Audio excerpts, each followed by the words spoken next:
Welcome, everyone, to the latest installment in our series of virtual conferences, Everything MDM, brought to you by Winshuttle. Hello, I'm Carrie Young, VP and GM for the Innerworks line of business at Winshuttle. Next slide, please, Lucy.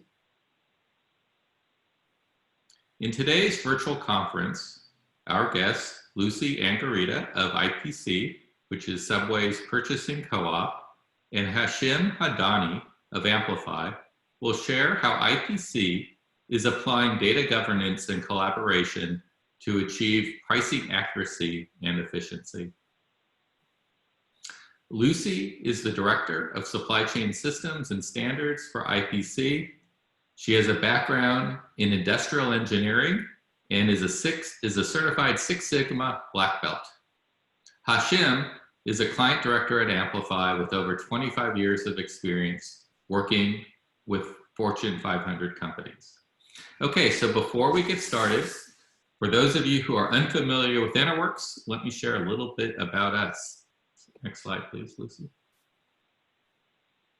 So Enterworks is a multi-domain MDM solution that enables product-centric companies to compete and thrive in today's digital economy. However, unlike traditional multi-domain MDM products, Enterworks is a flexible data hub with all the capabilities needed to handle multiple data types, including master data, application data, reference data, and digital assets. We combine multi-domain flexibility with powerful domain-specific capabilities, enabling companies to drive better results, not just better data.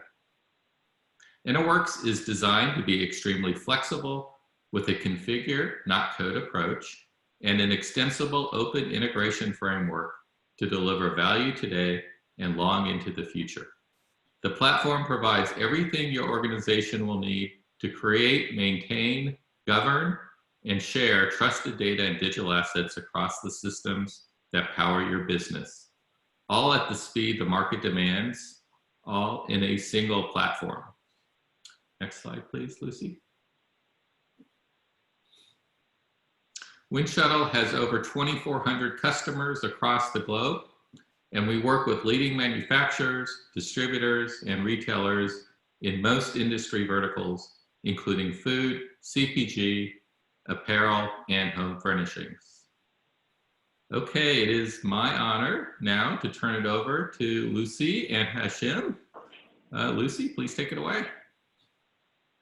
Thank you so much, Carrie. Thank you for the opportunity to present our journey and the learnings that we have so far. So, Hashim, can you go next, please?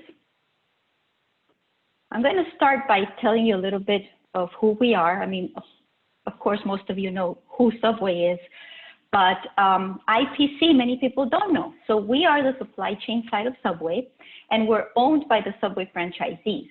So our mission is to always find the best goods and services for franchisees at the highest quality at the lowest cost. And this is why we're always looking into process improvement. How can we be more efficient, more effective with everything we do, from purchasing the olives, the lettuce, etc., to even the services we have at the restaurants. Next slide.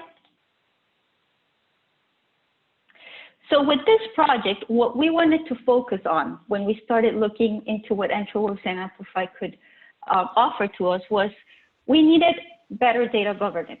We needed a tool where we could all collaborate more effectively. And at the end of the day, what we were looking for is accuracy of the data and, of course, efficiencies for our processes in general, specifically supply chain. Next slide.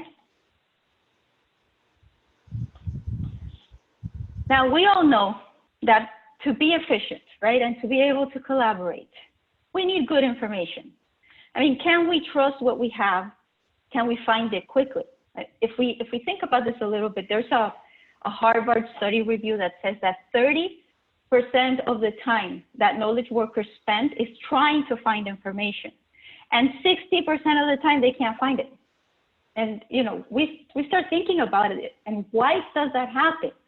Well, there's three main things that, you know, most studies point out, and it's that information is tied to content, but not always to the content creators. So we can find information sometimes, find a solution to a problem, but we go and we put it in our desktop, right? And it's not available to anybody else. So that's the second thing, that information is locked in silos, right? And we don't have a central source that people can access. And the third reason is that sometimes information is outdated. And I say sometimes to be nice, right? It's important to have a tool that's user-friendly, that our content creators or the people that are the sources of this information can easily access it so they can keep it up to date. And those are the three things we were really looking to do. Next slide. Now, some of you that have probably followed us on the GS1 journey have seen this slide before. This is what it looks like, right, when we're talking about data cleanup and a data effort. How many of you feel this way? I mean, it's a lot, right? And we've been working on cleaning up this garage pretty much since we joined GS1 standards and speaking the same language with our trading partners, because to us that was key. And we have made a lot of good progress as far as, for example, sharing product information through the GS1 Global Registry. And to give you an idea, when we started, we had different systems, right, where we saved product information.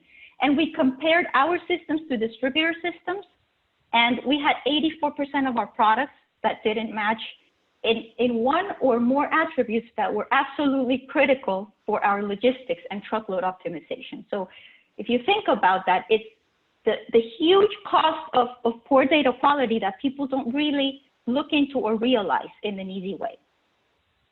Next slide.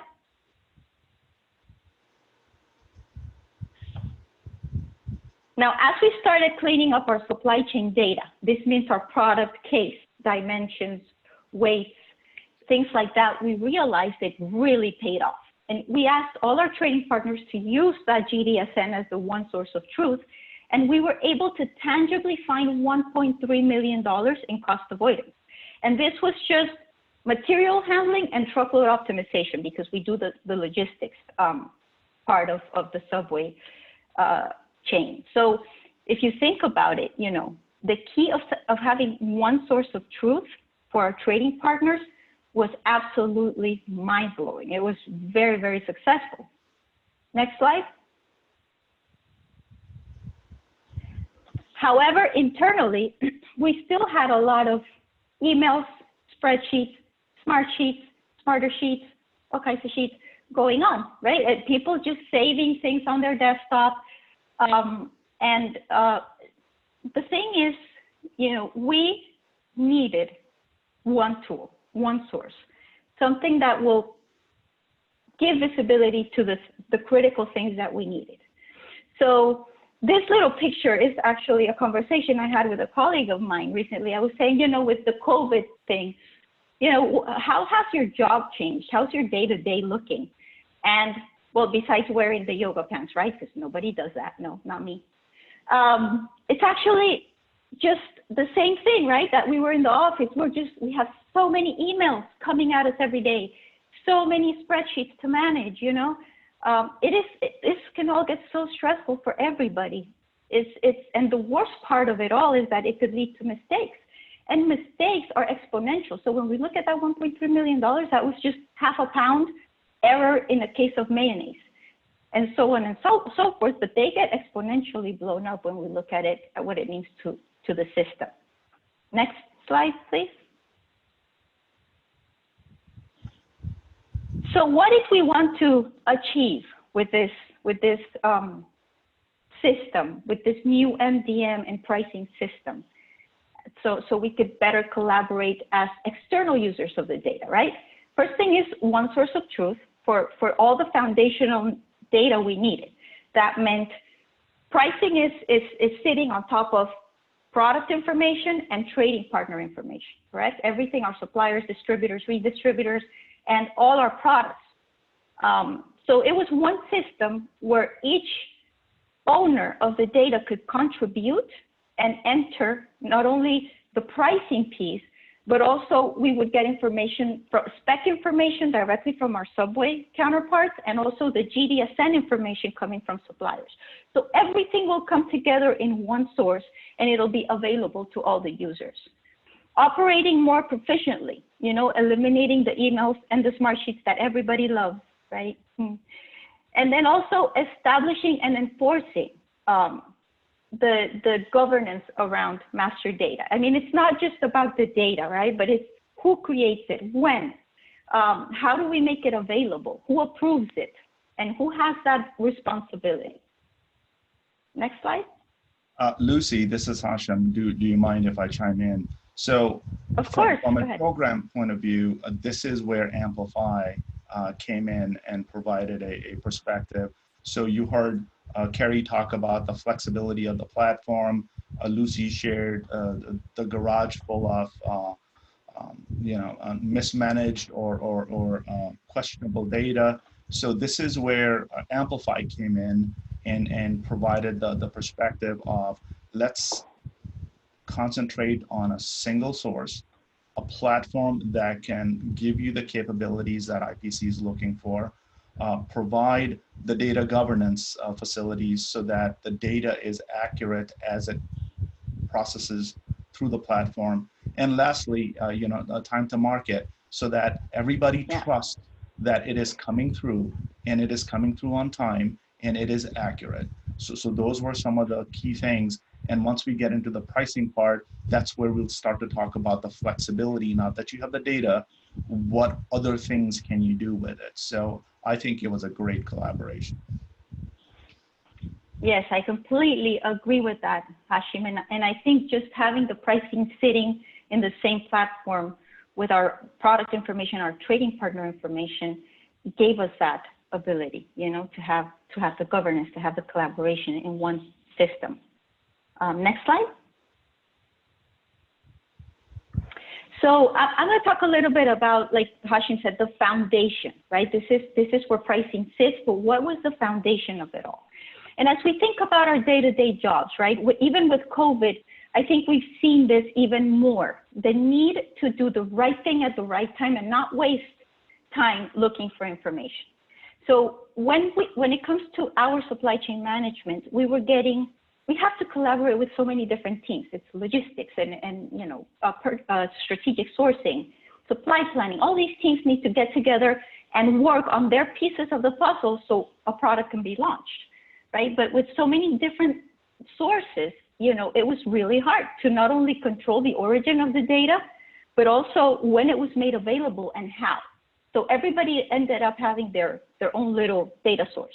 With Enterworks, we're going to have one source for all supply chain teams, and that is a game changer.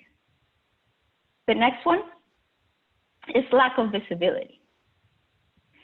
We had a source, a system where we had product information, but we couldn't really collaborate with the tool, right? It was just there. It was pretty static. With Enterworks now, we have put together workflows so we can have collaboration on what's going on. So for example, a product is going to get launched, right? How did this get communicated before? Via email. Now we have a date that kicks off various workflows. So we know, oh, this product starts production on that date. And then all from there, a set of workflows kick out to different areas of the business where we're all there. We know what's critical. We know what's urgent versus what's important. And that is going to make a huge difference. Next. The trading partners. So we used to onboard trading partners also via email. Yes, we had some conference calls and meetings with them as well. But in this system now, we've set a module where we can actually track what, from all the programs that we have for them, what have they been completing and finishing? Can they do, do they have the GS1 standards? Do they have what they need to manage logistics? Do they have this, inventory? Do they have their invoices coming to IPC? All of these things we can track and understand where each partner is.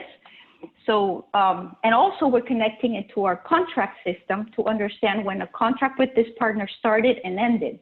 And because to a partner, we have a lot of other information that's tied to it. For example, products, locations where the products are stored. All these things, when a contract ended, stayed active in our system for who knows how long, or maybe forever. So now we know, oh, these are things we need to think about. They need to not only leave our software system, right, but leave our actual tangible distribution system. We need to start organizing how that's going to be depleted, which happened, but happened in other systems. Now we can see it all here. Next.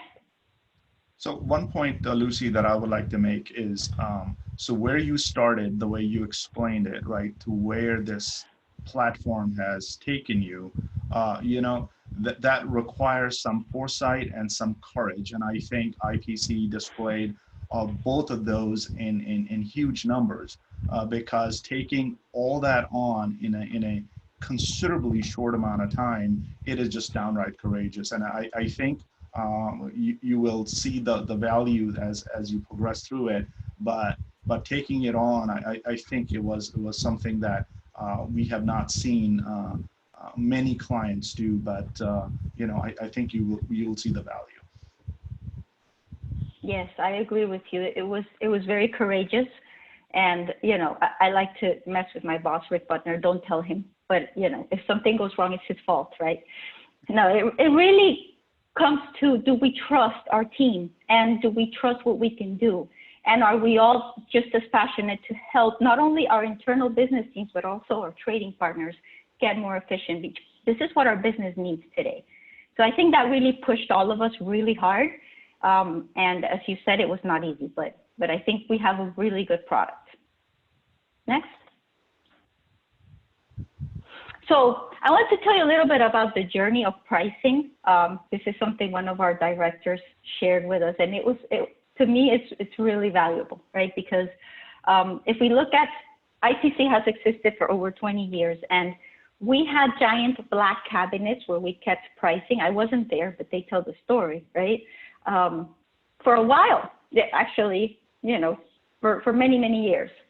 And then we started using Excel files, right? And that was also used for many years, where we kept each purchasing category, like for example, for proteins or for snacks, they had an Excel sheet where they used to keep all their pricing and then email it to a central team, which was part of our team, to type all these numbers into the system that we had for pricing, right?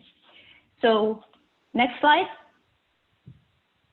All these Excel sheets were quite different, as you can see here. And everybody got pricing done their own way, right? It was, when we started looking for a platform to do pricing, we realized we didn't really even know what we needed, because every category template was so different. And our strategic sourcing team had to focus for many months, even before we looked at a system, on standardizing this, right? Because they look pretty cute, but it was not very efficient the way that we handled pricing. Next.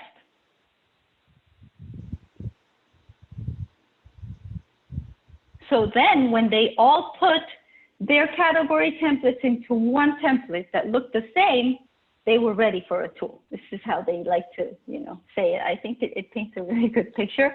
And it took a while, and it was a learning curve, right? And even when we went to the tool, we found out the data, accommodating that data that we did so manually to a system, it was pretty eye-opening.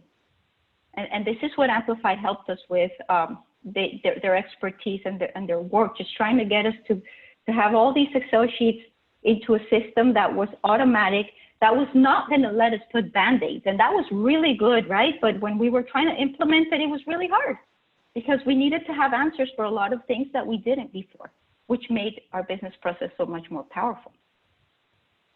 One thing to add, Lucy, in this one is what the showcase here is the choreography. And I think from a platform point of view, that's exactly what it took, was a choreography. It was a combination of various inputs. It was a combination of the business rules and then the workflows that drove those to completion. And that choreography is what the end result that Lucy is going to share is where the value proposition came from. And the hiding of the black cabinets anymore. And it is now transparent, it's front and center, and the whole community enjoys the output. So I just wanted to showcase that because that's exactly what it took. And it's important here to highlight, our strategic sourcing teams. We were not in an easy position. We're going to talk a little bit more about COVID and how this disrupted everything, really. We had to adjust quickly. And all our purchasing teams had so much going on, right? And for them to be able to focus on helping us with all these requirements and making sure that we had what we needed for the system. I mean, we really have amazing people at IPC that were able to focus and make this happen.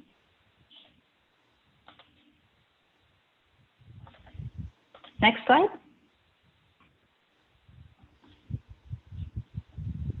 Hashim? Perfect, thank you. So how are we envisioning? And we're not using the platform yet because we have it built, we have it ready. We're very close this week to getting our first landed cost report from the system. But this is what we want from the future, right? We had a very manual process. And just to give you an idea, for 30 products where the price changed, we had to go in and manually update, and this is not an exaggeration, it's a calculation, 2,580 records in the system manually changing, because it's every product that goes through each distribution center, right? And if there was a product that went through a redistribution center and then to all the distribution centers, it's one product multiplied by all the DCs we have. So it was a lot of data that we have to manually change. And now, in Enterworks, we just change the product price and all these relationships will get automatically updated, which saves not only the labor, but also the accuracy of it is really increased. Next.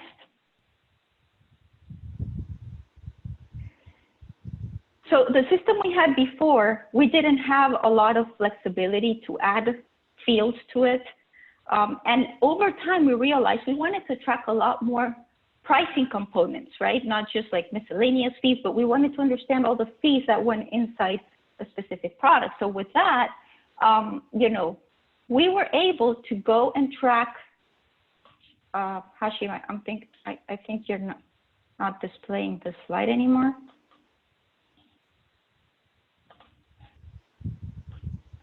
Can you see it? Yeah, I see it. Sorry. Yeah, okay. Yeah. I'm sorry. It's just my computer is a little tricky sometimes. That's okay. It's playing games with me today. Technology sometimes acts up.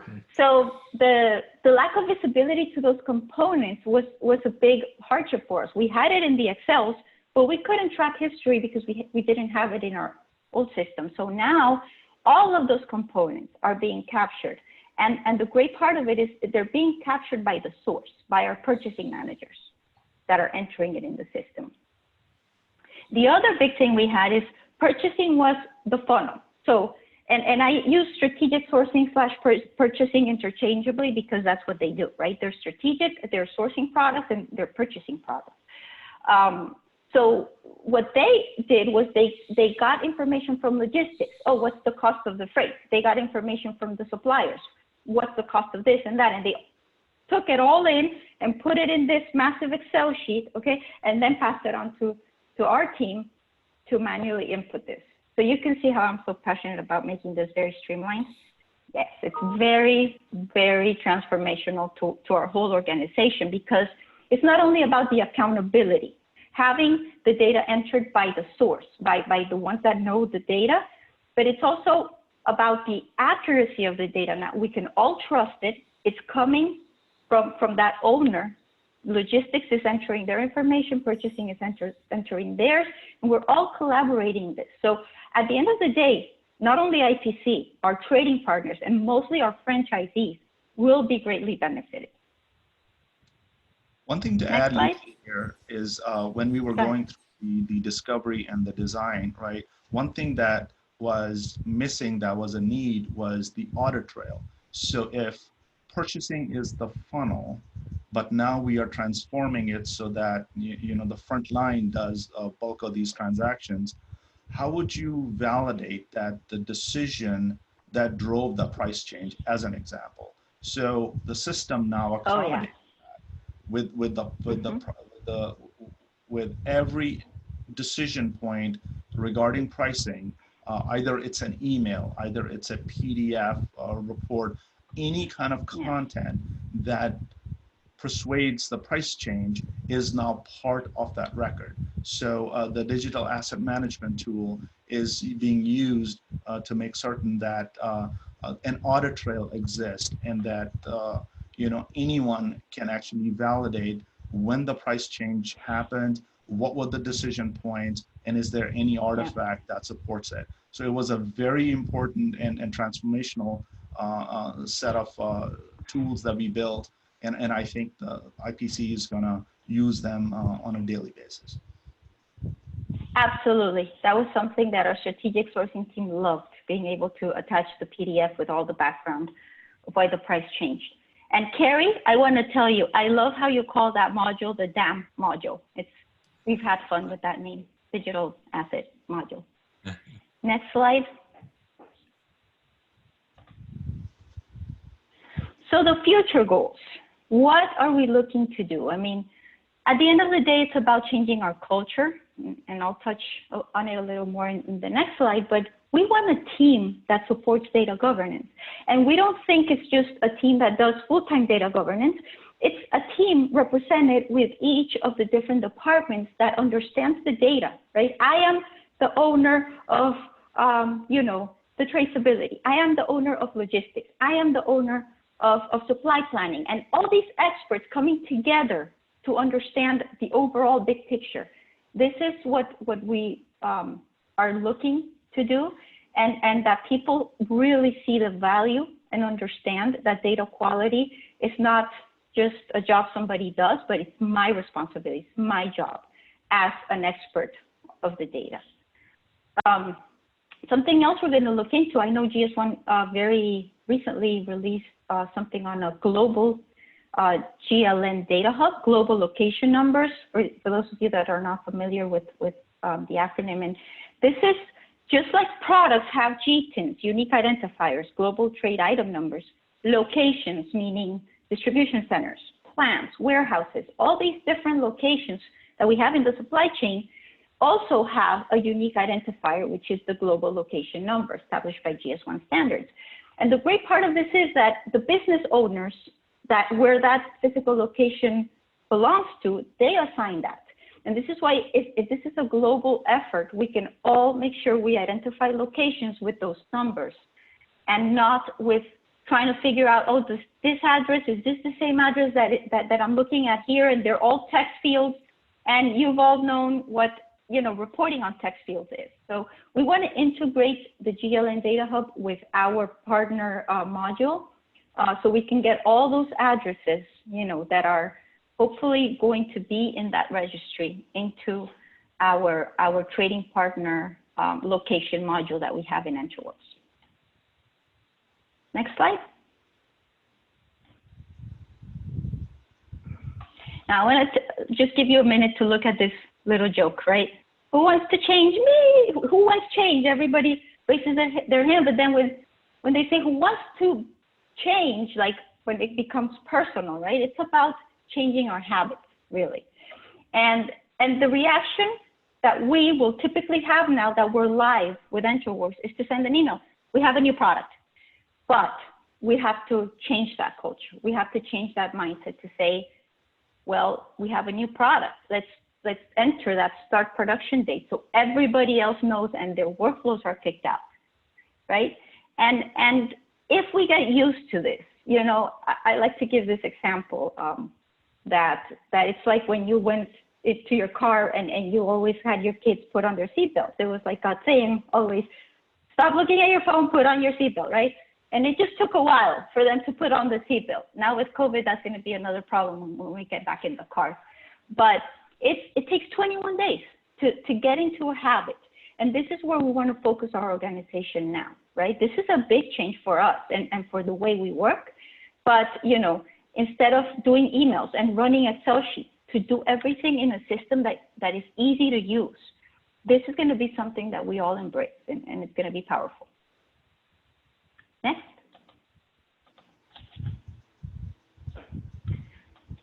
So what lessons did we learn throughout this project? And I think, you know, the first thing is to have a vision, to understand what problem you want to solve, right?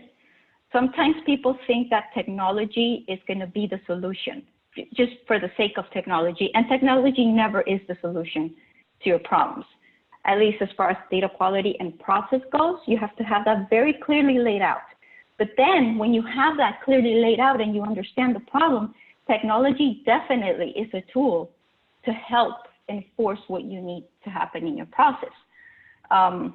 And, you know, just getting the leadership team on board, getting them to support this effort is very key, because there's so many teams that have to work on this, and it's not an easy thing, right? It's not something that you could just do on your spare time. There's a big time commitment to this. So just getting sign off from the top, and then all the team leads to make sure that you have the resources you need for a project like this is absolutely key. The other thing is, bring chocolate to your meetings. With COVID, that was not possible, but we would talk about virtual chocolate and stuff, you know. But IT people like chocolate, and you need IT people to help you. I just want to thank everybody in our IT teams, our supply chain teams, and mostly our project managers. So with that, I go to the next slide.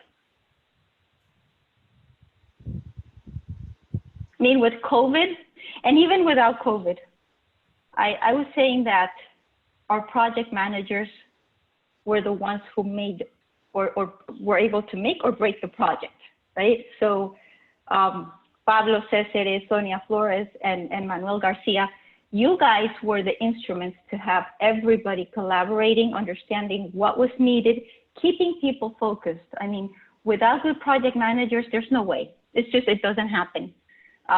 So we are absolutely grateful to have such amazing project managers on both the Amplifi team and the IPC team, because they were really the glue to everybody, to making sure everybody was focused. They're pretty crazy. You could see them sending emails at 11 p.m. yesterday. You know, I saw Pablo sending emails at 1 a.m. It was scary, but you know, it's the passion behind it. It's because we all believe in this, and that helped us overcome all the very critical situation of a global pandemic, which nobody's used to handling, right? So go, Hashim, I don't know if you want to add anything. Yeah, so one thing that I wanted to add from an Amplifi perspective on this project was because we couldn't do face-to-face because of all the reasons, so our approach pivoted very quickly to a virtual setting. And from lessons learned, one thing we figured out that the conversations, the daily conversations that were taking place, they needed to be very focused. So can't have a context that is open-ended, should not invite a lot of people to those conversations, because in a Zoom call or a WebEx call or a Teams call, the noise sometimes can prohibit some of the decision points. So that was very helpful. Lucy talked about the project managers, because they are the glue to delivering, and you need their help. So they were very involved in making certain that the topics were crisp, and the community attending was who they actually needed. And then the last piece is the daily communication. It was something that needed to be done. Sometimes it felt like it was too much, but overall, from a program point of view, that is where bulk of the success came in, was because nothing was left unsaid, and frequent communication. And then the last piece was turning the video on. It was initially something that we had to get the community get used to. Some were uncomfortable. There was those family scenarios where people were not quite comfortable having their kids on their lap or their animals and such. But I think we overcame that fairly quickly, and the conversation started to get very fluid, very personal, and I think that was also a part to the success of this program. So it was great collaboration between Enterworks, IPC, and Amplifi, and I think this project is going to showcase in many different other studies as well. Wonderful. Thank you, Hashim. So with that, I think we will open it up to questions. Thank you, Lucy. Thank you, Hashim. So just everyone, if you have a question, there's a little Q&A area for you to ask a question. And if you do so, I will go ahead and moderate those questions with Lucy and Hashim, and we'll get your questions answered. First of all, congratulations. This was a big project without COVID. And I think courageous is probably the best way to put it. I think courageous and incredible leadership. So congratulations, Lucy. I wasn't super closely involved from a day-to-day perspective, but I did see a lot of the emails going around, especially the emails that you sent out, Lucy, and just an excellent job. No, just an excellent job from a leadership perspective. So congratulations. People tell me I send a lot of emails. I like them, and so, yeah, no, and part of it as well that some of the other things that I noticed as well is you did a really effective job at rallying the troops, exciting people about the change. There was a lot of change management, obviously, that had to go on, and you did some really creative things around motivating your teammates as well. So I thought that was really impressive. Can you maybe just talk about a little bit about COVID and just the impact on the business? We've all read and heard about and have seen and witnessed all of the supply chain issues that have gone on since COVID. And my impression is that Subway has navigated them really effectively. Maybe you just can talk a little bit about that. I know it doesn't have, it's not directly related to MDM, but I think everybody would be interested in hearing about that as well. Sure. And it's really what we've all experienced, right? I mean, with COVID, we've seen how important it is to have a flexible supply chain, to have a resilient supply chain. Meaning, if you had this product going to this destination and this destination is closed, right? And you can't send that product anymore. What do you do with it? How fast can you react? And as everybody can imagine, in food service, we had a crazy inventory fluctuation, right? Because at first it's like everything was closed. And then, when things started opening up, we needed to understand, make quick decisions. Do we freeze the product? Do we, send it? What do we do with this other product that's supposed to be exported? So I think the big message with all of this is how you can count on your partners to send very quick inventory data, how you can count on your system to have it accurately available to everybody, and being able to adapt and shift to the need of the customers. I think a lot of the conferences that have been out there, they've been digital, but it's been very, very eye-opening to understand, how some products, just the demand went whoop, and then some products went way up. There wasn't enough toilet paper. I don't know why toilet paper, but that happens, right? Mm-hmm. So being able to adapt to all these changes, I think for us was very key, and reinventing ourselves, just being able to use other things to appeal to our customers. For example, we went with Subway Grocery, We were selling, you know, the ham, the bread in a way that people Really? could just make the sandwiches at home. Yeah. Oh, wow.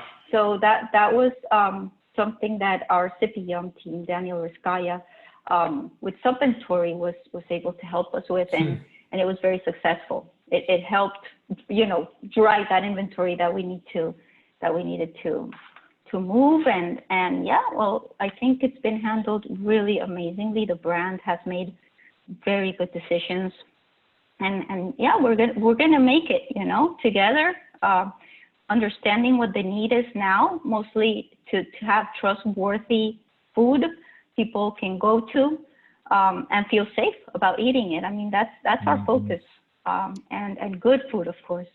Yeah, my kids still love it. I've been at Subway for 8 years, and we eat it almost every week. So, good. Well, thank you, and thank you to all of your colleagues and teammates for helping us get through it. So, really, I know everybody really appreciates it. In terms of, I guess this is both for you, Lucy and Hashim. You mentioned a lot of lessons learned or a lot of adjustments you made to managing a project during COVID-19. Were these things now that you'll use once we're kind of through this and people can start to meet face to face again? Were these things that maybe would apply that you learned that you really never would have thought about, but you found out, wow, this is really effective. We should always be doing this no matter what the situation is? Or will things just go back to normal from a project management perspective? Well, I personally think our travel budget might not be approved since we did it so well. So, that's good or bad. But no, I think with this new situation we're all living in, we're discovering that remote work works, and that we can be very productive and we can be very engaged, and very connected to each other. You know, I mean, I get it. It's real. We miss looking at the people in the eye and being in the room, right?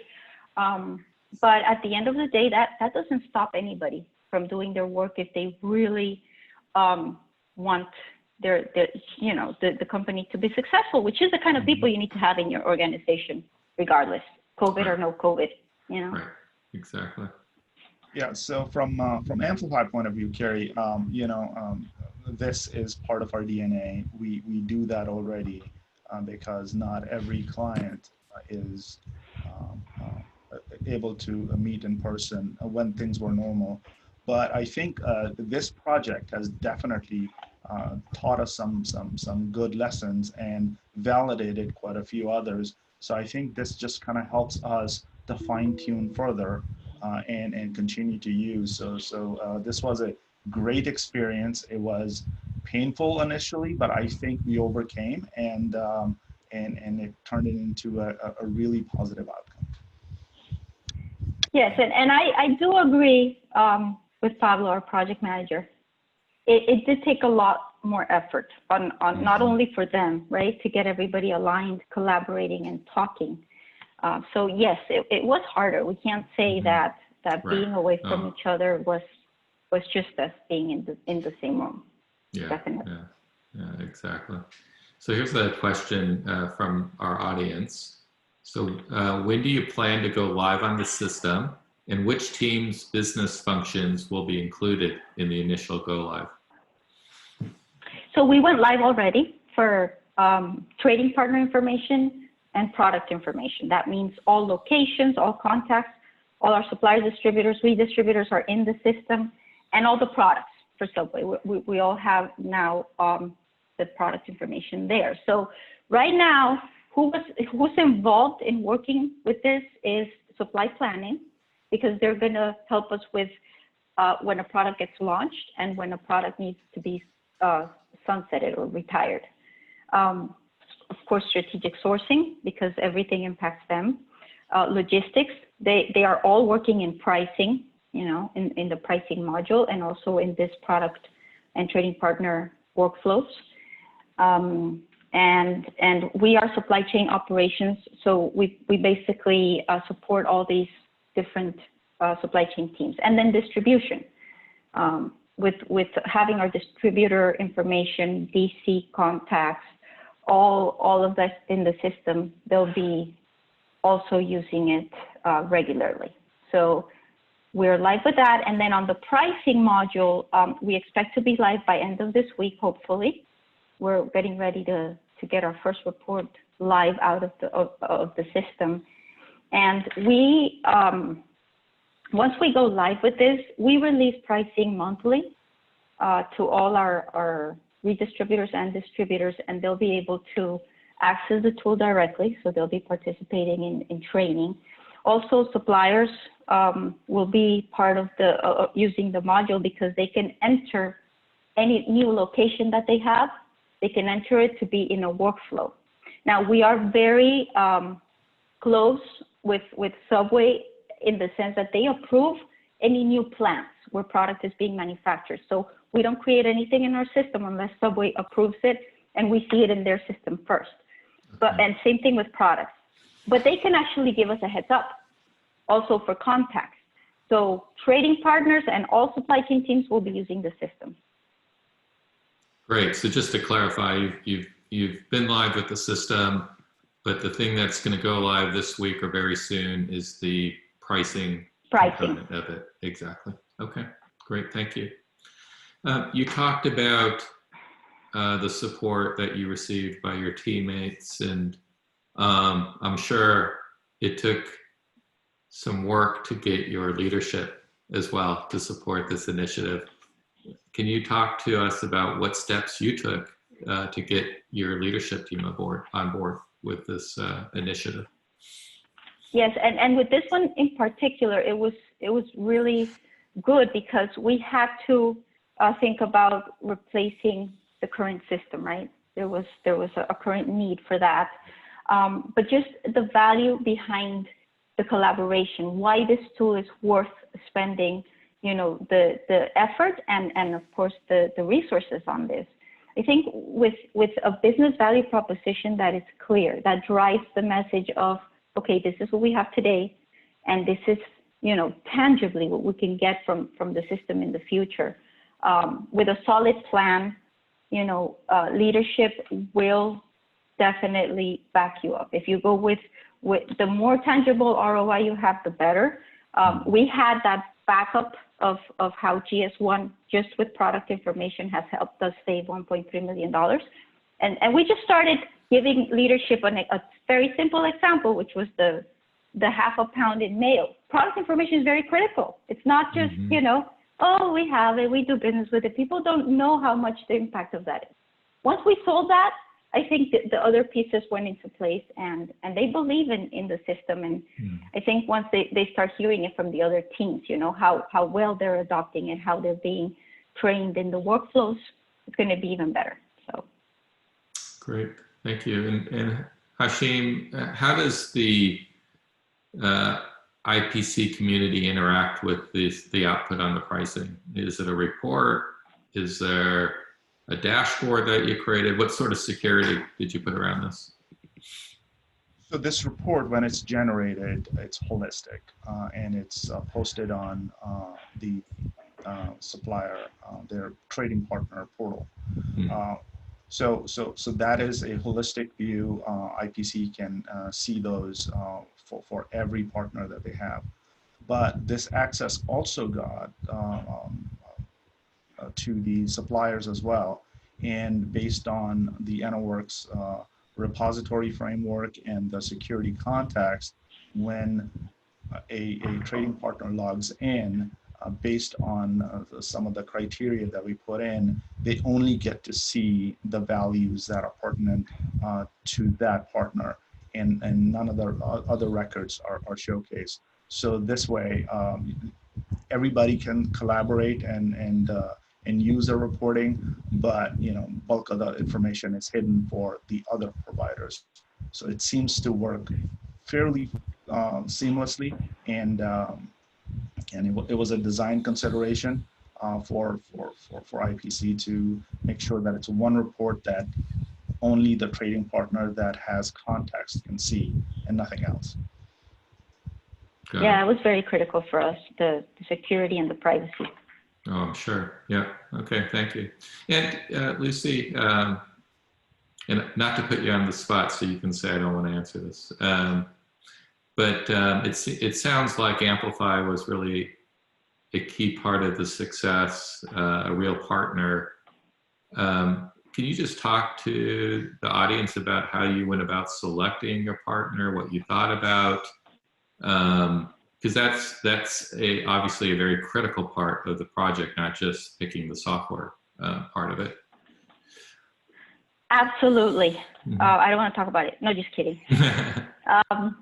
I think for us, the main value we saw on the Amplify side was a team that could help us get all the chickens running without a head in our business, right?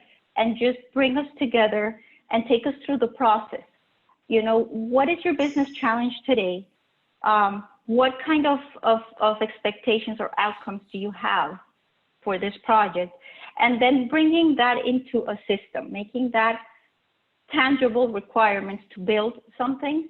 I mean, Amplify was absolutely key and amazing at it. And again, I can't stress enough how big the project management side of it was. For Pablo to be such a, he understood not only the system, right, and what the development team had to do, he understood our business. He really got it. And I guess it's also because of his background, but he understood our pain. I mean, when we talked to him, it wasn't like a very long time trying to explain why this was painful and why we needed the other thing. He got it like this, you know, it's like, it was his pain. He experienced it too. So that was invaluable. That's exactly what we were working to find, you know. It was not easy to find a partner that could give us that, because within an organization like ours, we're all experts in our own area. But somebody that brings everybody together like that and takes us through the steps of getting good requirements, getting good, you know, a good process. I mean, that Sonia, of course, Flores from our IPC team, and Pablo, I mean, they were the ones who did it. So. Right. Thank you. Any last words of wisdom? Anything else you would like to share? And I'll open it up to both of you before we move away. Words of wisdom. Don't do this during COVID. Just kidding. Thanks. It's a big project, but it's totally worth it. You know, we believe in it, and we hope to be sharing a lot more success stories with everybody very soon. Thank you. Hashim, anything else on your side? Oh, you may be on mute, Hashim. I just wanted to make certain that, you know, it's recognized that, you know, it's the partnership and trusting each other, understanding the pain, the value, and the steps that are required, you know, the clear communication. Those are the things that make us successful in any project, but it played a really big role with IPC, and it paid off. And we are so very pleased that IPC is going to enjoy the capability for, you know, many more years. Great. Well, thank you. Thank you, everybody, for joining us. Tomorrow, we have Michelle Beeson from Forrester talking to us about digital transformation and some of the things that they're seeing out in the market regarding how companies are transforming during this time of COVID-19. So thank you, everybody.